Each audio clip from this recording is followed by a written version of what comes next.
4:17 கர்த்தர் நமக்கு கொடுத்த வாக்கு தத்தம் அநேக ஜாதிகளுக்கு தகப்பனாவேன் என்புகிறதை நம்புகிறதற்கு ஏதுவில்லாதிருந்தும் அவன் நம்பிக்கையோடு விசுவாசித்தான். அவர் மரித்தோரிலிருந்து உயிர்ப்பித்தவரும் இல்லாதவைகளை இருக்கிறது போலுமாய் அழைக்கிற தேவனுக்கு முன்பாக அவன் தகப்பனானான் ஆபிரகாம் என்று போடப்பட்டிருக்கிறது. ஆபிரகாமை குறித்தும் அதே போல இந்த ஆபிரகாமுக்கு முன்பாக ஆண்டவர் சொன்ன ஆதியாகமத்தின் புஸ்தகம் 18 ஆண்டவர் சாராள்கிட்ட பேசின வார்த்தை கடந்த ஞாயிற்றுக்கிழமை உங்களோடு பேசினேன். கர்த்தரால் ஆகாத காரியம் ஒன்றுண்டோ, ஆண்டவரால் எல்லாம் முடியும் என்பதை நகைத்தால், அப்போ மனுஷனால் எதெல்லாம் கூடாது, கர்த்தரால் எதெல்லாம் கூடும் என்று நம்ம தியானித்தோம். இன்றைக்கு ஒரு வார்த்தை சொல்ல விரும்புகிறேன். ஆதியாகமத்தின் புஸ்தகம் அதனுடைய 15 முதல் 2 வசனங்களை நீங்கள் வாசித்தால், இந்த காரியம் நடந்த பின்பு கர்த்தருடைய வார்த்தை ஆபிரகாமுக்கு உண்டாகி, நான் உனக்கு கேடகமும் மகா பெரிய பலனுமாய் இருப்பேன் என்று ஆண்டவர் ஆபிரகாமை பலப்படுத்துகிறார். ஆபிரகாம் கர்த்தராகிய ஆண்டவரே, அடியனுக்கு நீர் என்ன தருவீர்? என் வீட்டில் இருக்கிற எலியேசரின் வீட்டு விசாரணை கர்த்தனா, இல்லை இவன் தான் சுதந்திரவாளியா, இவன் மூலியமாக தான் என் சந்ததி விளங்குமா என்று கேட்டபோது ஆண்டவர் கையை பிடிச்சி கூடாரத்துக்குள்ளேருந்து வெளியே அழைத்து, வானத்து நட்சத்திரங்களை பார், உன்னால் என்ன கூடுமானால் எண்ணிப்பார், இவ்வளவாய் உன் சந்ததியை நான் ஆசீர்வதிப்பேன் என்று கர்த்தர் ஆசீர்வதித்தார். அதற்கு பின்பாக அவன் தேவ சமூகத்தில் பலி செலுத்தி, அதற்கு பின்பாக தேவனுடைய உடன்படிக்கையை அங்கே தேவன் ஆபிரகாமோடு பண்ணினார் என்று வேதம் சொல்லுகிறார். இந்த 15 அதுதான் காண்பித்து கொடுக்கும். நித்திரை வந்தது, அப்பொழுது காரிருள் அவனை சூழ்ந்து கொண்டது. வானத்திலிருந்து ஆகாயத்து பறவை பலிபீடத்தை அங்கே பட்சிக்கும்படி இறங்கின போது அவன் நித்திரையிலிருந்து எழும்பி அதை துரத்தினான். கர்த்தர் திரும்ப ஆபிரகாமே என்று உடன்படிக்கை பண்ணினார் என்று வேதம் சொல்லுகிறார். இன்றைக்கும் ஆண்டவர் நம்மோடு பேசுகிற ஒரு வார்த்தை, இல்லாதவைகளிலிருந்து இருக்கிறது போல அழைக்கிற ஆண்டவர். வாக்கு தத்தங்கள் தாமதிக்கும் போது, ஆண்டவருடைய ஆசீர்வாதங்கள் நமக்கு தாமதிக்கும் போது, பிள்ளைகளுடைய வாழ்க்கையில் தாமதிக்கும் போது, சோர்வுகள் பலவீனங்கள் என்பது ஆதியாகமத்திலிருந்து இப்பொழுது வரைக்கும் அது தொடர்ந்து இருந்து கொண்டே தான் இருக்கிறது. அதுக்கு பாசிபிலிட்டி யாருமே நான் சோர்ந்து போகலை, ஒரு நாளும் நான் பலவீனப்பட்டதே இல்லைன்னு ஒருத்தர் கூட சொல்ல முடியாது. பிரசங்கிக்கிற நானாக இருக்கட்டும், மூத்த ஊழியக்காரர்களாக இருக்கட்டும், நான் பலவீனப்பட்டதே இல்லை என்று சொன்னால் அப்போது அந்த ஆள் இங்கே இருக்க வேண்டிய ஆளே கிடையாது. பலவீனங்கள், பாடுகள், போராட்டங்கள், சோர்வுகள் எல்லாம் மனிதனுடைய வாழ்க்கையிலும் உண்டு, இருக்கும், இருந்துதான் ஆகும். அதன் மத்தியில் கர்த்தர் எப்படிப்பட்டவர் என்பதை நமக்கு காண்பிக்கிறதுக்குத்தான் தேவன் இதை அனுமதிக்கிறார். சில இழப்புகள் வரும்போதோ, சில படுக்கையின் அனுபவங்கள் வரும்போதோ, சில நஷ்டங்கள் வரும்போதோ, சில தனிமையின் சூழ்நிலைகள் வரும்போது தான் நம்ம ஆண்டவர் எப்படிப்பட்டவர்னு தம்மை வெளிப்படுத்துவார். ஆமென். ஆதியாகமம் 17:1 வாசித்தால், ஆபிரகாமுக்கு தன்னை வெளிப்படுத்தின போது, நான் சர்வ வல்லமுள்ள தேவன், எனக்கு முன்பாக நடந்து உத்தமனாயிரு என்று கர்த்தர் சர்வ வல்லமுள்ள தேவனாய் வெளிப்பட்டார். அது வர்ற நாட்களில் நான் உங்களோடு பேசுகிறேன். அப்போ ஆண்டவர் இல்லாதவைகளிலிருந்து இருக்கிறது போல அழைக்கிறவர். தாமதமான போது அவனை பார்த்து ஆண்டவர் சொல்லுகிறார், நீ பலன் கொண்டு திடமனதாக இரு, ஆமாம் பயப்படாத, நான் உனக்கு கேடகமும் மகா பெரிய பலனுமாய் இருப்பார். இந்த இரவுவேளை பரிசுத்த ஆவியானவர் நம் குடும்பத்தை பார்த்து சொல்லுகிறார், தாமதமாகிறதா? கர்த்தர் உங்களை பார்த்து சொல்றார், நான் உனக்கு கேடகமும் மகா பெரிய பலனுமாய் இருப்பேன். ஆமென். சரி, இப்போ அபிஷேகம், இந்த பலனு கேடகம் அப்படின்னா ரொம்ப சந்தோஷமாக இருக்குல்ல நமக்கு. யாருக்கு அவர் கேடகமாக இருப்பார்? சங்கீதம் 84:9-12 வசனங்கள், 9-12 வசனங்கள். Song chapter 84:9 onwards. எங்கள் கேடகமாகிய தேவனே, எங்கள் கேடகமாகிய தேவனே, கண்ணோக்கமாயிரும், நீர் அபிஷேகம் பண்ணினவரின் முகத்தை பாரும். 1000 நாளை பார்க்கிறோம். உமது பிரகாரங்களில் செல்லும் ஒரே நாள் நல்லது. ஆகாமிய கூடாரங்களில் வாசமாய் இருப்பதை பார்க்கிறோம். என் தேவனுடைய ஆலயத்தின் வாசப்படியிலே காத்திருப்பதை தெரிந்து கொள்வேன். தேவனாகிய கர்த்தர் சூரியனும் கேடகமுமானவர். கர்த்தர் கிருபையும் மகிமையும் அருள்வார். உத்தமமாய் நடக்கிறவர்களுக்கு நன்மையை வழங்காதிரார். சேனைகளின் கர்த்தாவே, உம்மை நம்புகிற மனுஷன் பாக்கியவான். பாக்கியவான். ஆமென் சொல்லுங்க. யாருக்கு அவர் கேடகமா இருப்பார்னா, வேதம் சொல்லுகிறது, தாம் அபிஷேகம் பண்ணினவருக்கு அவர் கேடகமா இருப்பார். இல்லாதவைகளை இருக்கிறது போல் அழைக்கிற தேவன் யார் தெரியுமா? நமக்கு பலனும் கேடகமா இருப்பார். ஆமென் சொல்லுங்க. இப்படி பலனும் கேடகமா இருக்கிறவர் யாருக்கு கேடகமா இருப்பார்? கேடகம்னா என்னன்னு முதல்ல தெரியுதா உங்களுக்கு? அதை முதல்ல கேட்கணும்ல. தோத்திரம். ஆமென். கேடகம்னா என்ன? நம்மளை பாதுகாக்கிறது. என்ன? யுத்தத்தில் வலது கையில் என்ன இருக்கும்? பட்டயம். அப்போ லெஃப்டில் கேடகம் இருக்கும். பட்டயம் சத்துருவை வெட்டுகிறதற்கு, கேடகம் சத்துருவிலிருந்து எய்கிற அம்புகளுக்கும் ஈட்டிகளுக்கும் பட்டயங்களுக்கும் பாதுகாக்கிறதற்குத்தான் இந்த கேடகம். அப்போ ஆண்டவர் சொல்கிறாரு, நான் உனக்கு கேடகமாக இருப்பேன், நான் உனக்கு பாதுகாப்பாக இருப்பேன். யாருக்கு ஆண்டவர் பாதுகாப்பாக இருப்பார்? அபிஷேகம் பண்ணினவருக்கு. அல்லேலூயா சொல்லுங்க. ஆமாம். One who anointed. தேவ சமூகத்தில் ஆவியானவருடைய அபிஷேகத்தை யார் பெற்றிருக்கிறீர்களோ உங்களுக்கு கர்த்தர் கேடகமாக இருப்பார். ஆமென் சொல்லுங்க. ஆமென். சங்கீதம் 84:12 பாருங்க. அவர் நம்புகிறவர்களுக்கு அவர் கேடகமாக இருப்பார். சேனைகளின் கர்த்தாவே, உம்மையே நம்புகிற மனுஷன் பாக்கியவான். யாருக்கு அவர் கேடகம்? கர்த்தரை யார் நம்புறீங்களோ அவங்களுக்கு தான் அவர் பாதுகாப்பாக இருப்பார். இல்லாதவைகளை இருக்கிறது போல் அழைக்கிற ஆண்டவர் கேடகமானவர். அவர் எப்படி இருப்பார்? யார் கர்த்தரை உறுதியாய் உண்மையே நம்புகிற மனுஷன் பாக்கியவான். ஆமென். ஆமாம். அவனுக்கு தான் கர்த்தர் பூரண சமாதானத்தை தருவார். உலகத்தின் மேலேயோ மனுஷன் மேலேயோ நம்பிக்கை வைக்கிறவனுக்கு தேவன் பாதுகாவலாக எப்படி இருக்க முடியும்? உலகத்தை நம்புகிறான், பிஸ்னஸை நம்புகிறான், மனுஷனை நம்புகிறான், ஊழியக்காரனை நம்புகிறான். ஊழியக்காரனை படைத்த சர்வ வல்லமுள்ள தேவன் இல்லாதவைகளை இருக்கிறது போல அழைக்கிற ஆண்டவரை நீங்கள் நம்ப வேண்டும். அவர்தான் உங்களுக்கு கேடகமாய் இருப்பார். ஆமென் சொல்லுங்க. அல்லேலூயா. சங்கீதம் 84:11 பாருங்க. உத்தமமாய் நடந்து கொள்ளுகிறவர்களுக்கு நன்மையை வழங்காதிரார். அப்படின்னா என்ன? யார் உத்தமமாய் இருக்கிறார்களோ, அப்ரைட்னஸ், இன்டெகிரிட்டி, யார் உத்தமமாய் இருக்கிறோமோ அவர்களுக்கு கர்த்தர் கேடகமாய் இருப்பார். தேவனே பாதுகாப்பு. உத்தமமா இருக்கிறவர்களுக்கு அவர் கேடகமா இருப்பார். Praise the Lord. அல்லேலூயா சொல்லுங்க. ஆபிரகாம் அதில் சூப்பரான ஆளு, உத்தமமாக இருக்கிற ஆளு. ஆமென். எல்லாவற்றிலும் ஆபிரகாம் யாரை தான் நம்பினா? கர்த்தரை தான் நம்பினா. எல்லாவற்றிலும். ஆமாம், கர்த்தரை தான் நம்பினா.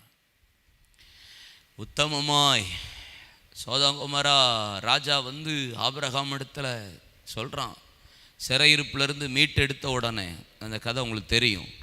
Adiyam 14 முதல் 2 வசனத்தில் சினை ராஜாவாகிய அம்ரேப்பேல் என்று சொல்லி மொத்தம் 9 ராஜாக்கள், 5 + 4 ராஜாக்கள். 4 ராஜாக்கள்கிட்ட 5 ராஜாக்கள் தோற்று போகிறான். சோதோம் கொமோரா ராஜா இன்க்ளூடு தோற்று போகிறான். தோற்று போன உடனே சிறையிருப்பு போயிட்டான் கிளம்பி. லோத்தம் மனைவி பிள்ளைகளையும் பிடிச்சிட்டு போயாச்சு. அப்பொழுது ஆபிரகாம் தன் குடும்பத்தில் இருக்கிற 318 பேருக்கு ஆயுதம் தரிப்பித்து அவர்களை தான் மட்டும் துரத்தி ஓபா மட்டும் திருப்பி கொண்டு வந்தான். சிறையிருப்பிலிருந்து பெரிய விடுதலை கிடைச்ச உடனே they are so happy about Abraham. ஆபிரகாமே, உன்னதமான ஊழியக்காரனே, தேவனுடைய மனுஷனே, எங்கள் சிறையிருப்பை மீட்டெடுத்தி உனக்கு என்னையா வேணும்? எல்லாத்தையும் நீர் எடுத்துக்கொள்ளும், ஆனால் ஜனங்களை என்னிடத்தில் விட்டுவிடும்.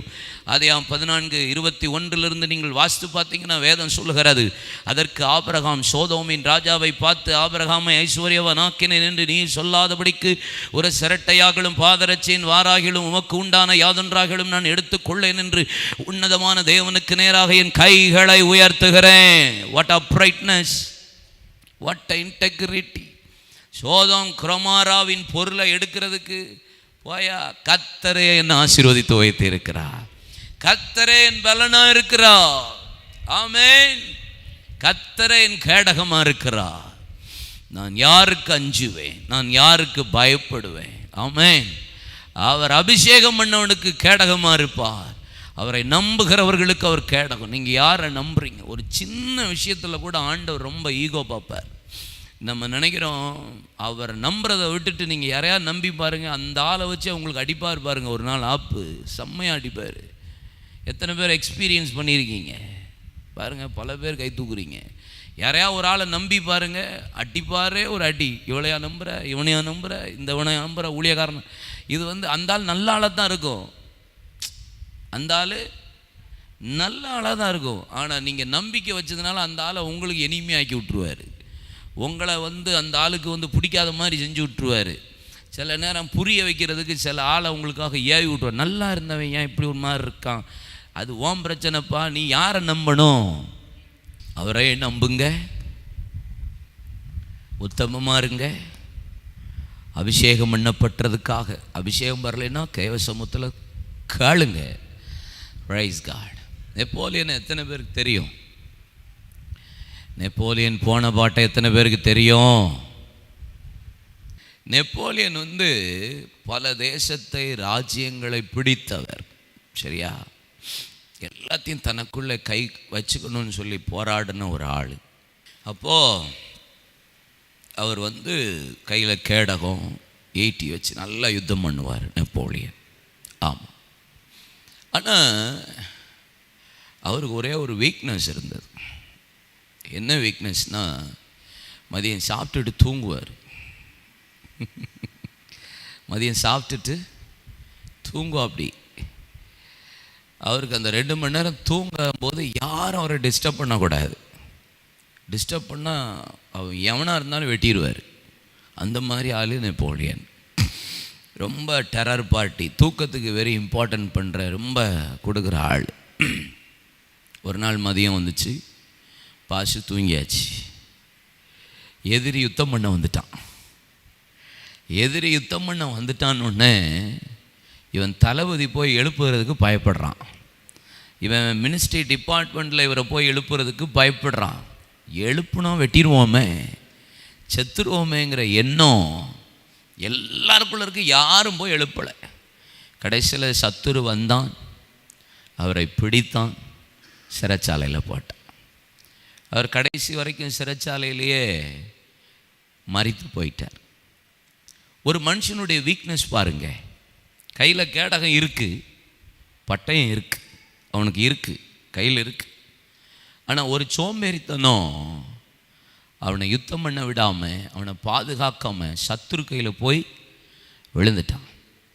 அடுத்த பெரிய பியூட்டி என்னென்னா, நெப்போலியனில் அவன் சிறைச்சாலையில் இருக்கும்போது அவனுக்கு சீக்ரெட்டாக அவன் இருக்கும்போது அவனுக்கு போர் அடிக்குது அப்படின்னு சொல்லிட்டு அவனுக்கு ஒரு செஸ் போர்டு கொடுத்தாங்க, விளையாடட்டும் அப்படின்னு சொல்லிட்டு. ஒரு கட்டம் போட்ட செஸ் போர்டு அண்ட் இந்த இதெல்லாம் உருட்டி விளையாடுவாங்கள்ல, எல்லாம் அதே இதில் இருக்கிற அந்த போர்டை கொடுத்தாங்க கையில். சீக்கிரட்டாக கொண்டு போய் விளையாடுறதுக்கு அவங்க அவருக்கு பெரிய தளபதி கொடுப்போன்னு சொல்லி கொடுத்தாங்க. கடைசி வரைக்கும் அந்த போர்டை திறந்து கூட பார்க்கல, மறித்து விட்டான். ஆனால் அந்த செஸ் போர்டுக்குள்ளே தான் இந்த செல்லுலேருந்து நீ எப்படி தப்பிக்கணுங்கிற வழி அதில் தான் இருந்துச்சு. அதையும் மிஸ் பண்ணிட்டான். அந்த செஸ் போர்டை நடுவில் திறந்த உடனே நடுவில் அதுக்குரிய வரைபடங்கள், எப்படி கையை வச்சு நோண்டணும், எப்படி எந்த விரலை யூஸ் பண்ணணும், எந்த பாதை, எந்த திசை, கரெக்டாக டைரக்ஷன் போட்டிருந்தது. ஆனால் நெப்போலியன் அதை ரெண்டையுமே மிஸ் பண்ணிட்டான். காரணம் ஒரு தூக்கம். என்னது? ஒரு தூக்கம். ஆபிரகாம் அந்த ஆண்டவர் மகா பெரிய பலனும் கேடவுமாக இருக்கிறேன்றாரு. இவன் ஹாப்பியில் வானத்து நட்சத்திரங்களை போல, கடலின் மணலை போல இருப்பேன்னு கத்த சொன்னோன்னே so happy about Abraham. Promise வேர்டை திருப்பி ஆண்டவர் என்கிட்ட பேசுகிறாருன்னு சொல்லி பலனாயிட்டான். நான் இருக்கிறேன், தேவரீர் எனக்கு என்ன தருவீர் அப்படின்னா என்ன அர்த்தம்? நீர் இருந்து எனக்கு என்ன பிரயோஜனம் ஆண்டவரே? இவ்வளோ வருஷம் இருந்து என்னை நடத்திட்டு வந்ததுக்கு என்ன பிரயோஜனம்? பிள்ளை இல்லையே அப்படின்னு போராடுறான். அப்படியாடா சொல்கிறேன்னு கத்தர் ஆசீர்வதித்து வானத்தை காமிக்கிறார். ஹாப்பியாகி பலி செலுத்துகிறான். 3 வயதுடைய கிடாரி என்று போடப்பட்டிருக்கிறது. 3 வயதுடைய ஆட்டுக்கிடாரி, வெள்ளாட்டுக்கடா, காட்டுப்புறா, ஒரு புறா குஞ்சு என்னிடத்துல கொண்டு வா. பாருங்க, எல்லாத்தையும் கொண்டு வந்து வச்சிட்டான். ஆனால் பறவையையோ பட்சிகளையோ அவன் துண்டிக்காமல் பலிபீடத்தில் வைத்தான். துண்டிக்காமல் வைத்தது நிமித்தம் அவனுக்கு நித்திரை வந்தது. ஒரு ஆபிரகாம் ஒரு இடத்துல சோம்பேறித்தனத்துக்கு வராமல் பாருங்க, தூக்கத்துக்கு இடம் கொடுக்குறான் பாருங்க. பலி செலுத்துகிற நேரம் உனக்கு என்னடா தூக்கம்? கர்த்தரை ஆராதிக்கிற நேரம் உனக்கு என்ன சோம்பேறித்தனம்? கர்த்தருடைய ஆலயத்தில் நமக்கு என்ன சோம்பேறித்தனம்? ஜெபிக்கிற நேரத்தில் உனக்கு என்ன சோம்பேறித்தனம்? இது மௌனமாக இருக்கிற காலம் அல்ல, செயல்படுகிற காலம். குடும்பத்தில் சோம்பேறித்தனத்துக்கு இடம் கொடுக்காதிருங்கள். அவன் நித்திரை பண்ணினான். வேதம் சொல்லுகிறது, ஒரு கீழ்ப்படியாமை பாதுகாப்பை எப்படி இழக்கிறான் பாருங்க. வானத்திலிருந்து ஆகாயத்தை பறவை வந்து அதை காரிருள் மூடியது. அப்படித்தானே போட்டிருக்கு, காரிருள் அவனை மூடியது. சூரியன் அஸ்தமிக்கும் போது ஆபிரகாம் கயந்த நித்திரை. சூரியன் சாயந்தர நேரம் தூங்குறான் பாருங்க. திகிலும் காரிருளும் அவனை மூடிக்கொண்டது.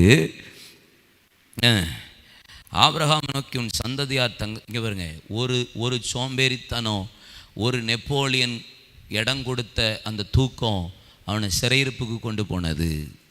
அவன் கொடுத்த தூக்கம், அவன் அந்த போர்டை திறந்து பார்க்குறதுக்கு சோம்பேறித்தனம் பட்டதுனால கடைசி வரை தப்பிக்க முடியாமல் சிறைச்சாலையில் போயிட்டான். இங்கே ஒரு சோம்பேறித்தனம். இனி வரும் நாட்களில் உன் சந்ததியார் அந்நிய தேசத்தில் 400 வருஷம் அடிமைகளாக இருப்போம். ஒரு ஆளால் எவ்வளவு பாடு பார்த்தீங்களா? நம்ம சந்ததிக்கு கர்த்தர் ஆசீர்வாதமாக நம்மளை வைக்கணும்னா பேரண்ட்ஸ் ஜெபிங்க. பேரண்ட்ஸ் உங்கள் பிள்ளைகளுக்காக போராடுங்க. தூங்குகிற நேரத்தில் தூங்குங்க, தூங்க வேண்டாம்னு சொல்லலை. ஆனால் தூங்காமல் தேவ சமூகத்தில் உங்கள் பிள்ளைகளுக்காக, உங்கள் குடும்பங்களுக்காக உத்தரவாதம் எடுங்கள். யாக்கோபு சொல்கிறான் ஆதியாகமம் 30ஆம் அதிகாரத்தில், இரவின் பனியும் பகலின் வெயிலும் என்னை பட்சித்தது, ஆனால் இரவின் பனிக்கும் பகலின் வெயிலுக்கும் நான் கவனமாயிருந்து என் மந்தையின் மீது நான் கவனமாயிருந்தேன். தூக்கத்தை நான் கொடுக்கல, மந்தை கரெக்டாக இருக்கணுன்றதில் ரொம்ப கவனமாக இருந்தேன்றான். அப்படின்னா நீங்கள் உங்கள் பிள்ளைகள், உங்கள் குடும்ப காரியம், வேலை, தொழிலில் சொந்தரக்கூடாது. சோம்பேறித்தனத்துக்கு இடம் கொடுத்துடாதீங்க. ஊழியத்திலையும் அசதியாய் ஊழியம் செய்தால் சபிக்கப்பட்டவன் என்று போடப்பட்டிருக்கிறது. கர்த்தருடைய ஊழியத்தை அசதியாக செய்யவே கூடாது. சாபம் வந்துருன்றாரு, நம்ம செய்யவே கூடாது. ஏன் தொடர்ந்து ஊழியம் ஓடிக்கிட்டே இருக்கும்? இடம் கொடுத்துடக்கூடாது. எனக்கும் டயர்டு வரதான் செய்யுது. எனக்கும் தூங்கி படுத்து நித்திரை பண்ணி நல்லா இருக்கலாம் போலலாம் இருக்குது. ஆனாலும் முடிய மாட்டேங்குது. இடம் கொடுத்துட்டா கொஞ்சம் கொஞ்சமாக நம்மளை பிசாசு படுக்க வச்சுருவான். ஆமேன்னு சொல்லுங்கள். இடமே கொடுத்துடாதீங்க. கர்த்தர் இல்லாதவைகளை இருக்கிறது போல் அழைக்கிறவ. இந்த தூக்கம் அடிமைத்தனத்துக்கு கொண்டு போனது. 16ஆம் அதிகாரம் பாருங்க. ஆபிரகாம் சாராளுக்கு செவி கொடுத்து இஸ்மவேலை புறப்பட பண்ணிட்டான். உத்தமம் எங்கே போச்சு? அதனால தான் ஆண்டவர் ஒழுங்காரு அப்படிங்கிறாரு. உத்தமமாக இருக்கிறவனுக்கு தான் தேவன் கேடகமாக இருப்பார். ஆண்டவர் அபிஷேகம் பண்ணினவனுக்கு கேடகமாக இருப்பார். என்னையே நம்பிக்கிட்டு இருந்த இப்போ கொஞ்சம் கொஞ்சமாக டைவர்ட் ஆகிவோம். வீட்டுக்காரி அதிகமாக நம்ப ஆரம்பிச்சு அவள் சொல்கிற வாக்குக்கு செவி கொடுக்குற. What about Abraham? Tell me about your promise. சொல்லு, உன் தேவனை பற்றி சொல்லு. ஒன்றும் சொல்கிறதுக்கு இல்லை. மாம்சம் வந்தாச்சு, இஸ்மவேல் பிறந்தாச்சு. இஸ்மவேல் மாம்சம் சுதந்திரவாளியை அடிமைப்படுத்துகிறான். இன்றைக்கி கர்த்தர் உங்களுக்கு கேடகமும் மகா பெரிய பலனாக இருப்பார். கர்த்தர் உங்களுக்கு கேடகமாக இருப்பார். எங்களுக்கு நீங்கள் தான் கேடகம், நீங்கள் தான் எங்களுக்கு பலன். அபிஷேகம் பண்ணவருக்கு அவர் கேடகமாக இருப்பார். நம்புகிறவர்களுக்கு அவர் கேடகம். ஆண்டவர் உத்தமமாய் நடக்கிறவர்களுக்கு அவர் கேடகம். ஆபிரகாமே, உன் தூக்கம், உன் சந்ததி இன்றைக்கு அடிமையாயிட்டேப்பா. ஆண்டவரே, எங்கள் வாழ்க்கையில் சில சோம்பேறித்தனங்கள் குடும்பத்திலேருந்து அன்னைக்கு மாற்ற ஒப்பு கொடுக்குறோம். ஃபேமிலியில் உள்ள சோம்பேறித்தனங்கள், ஜெபிக்காத சோம்பேறித்தனங்கள், பிள்ளைகளுக்காக உத்தரவாதம் எடுக்காத சோம்பேறித்தனங்கள், உழைக்காத சோம்பேறித்தனங்கள். யாக்கோபு சொல்கிறான், எனக்கும் என் குடும்பத்திற்காக நான் எப்பொழுது சம்பாதிப்பேன்? இப்படியே என்ன நீ வாழை வாங்கிட்டே இருக்கிற, என் ஃபேமிலிக்கு நான் எப்போ உழைப்பேன்? அப்படி உழைக்கிற ஒரு வாழ்க்கை எங்களுக்கு வரட்டும். ஜெபிக்கிற வாழ்க்கை எங்களுக்கு வரட்டும். குடும்பத்தில் எங்களுக்கு அந்த கிருபையை தாரும். ஊழியத்தை நாங்கள் சோம்பேறித்தனமாக பண்ணக்கூடாது. உற்சாகமாய் செய்ய கர்த்தர் எங்களுக்கு கிருபை தருவீராக. நான் உனக்கு கேடகம், மகா பெரிய பலன். எங்கள் பிள்ளைகள் ஒவ்வொருவருக்கும் கர்த்தர் அந்த அபிஷேகத்தை தருவீராக. கைகளை தட்டி ஒரு நிமிஷம் ஆர்ப்பரித்து ஜெபம் பண்ணுங்க. அபிஷேகத்தை தாரும். உண்மைதான் நம்புவேன்னு சொல்லுங்க. நான் உத்தமமாக நடப்பேன்னு சொல்லுங்க.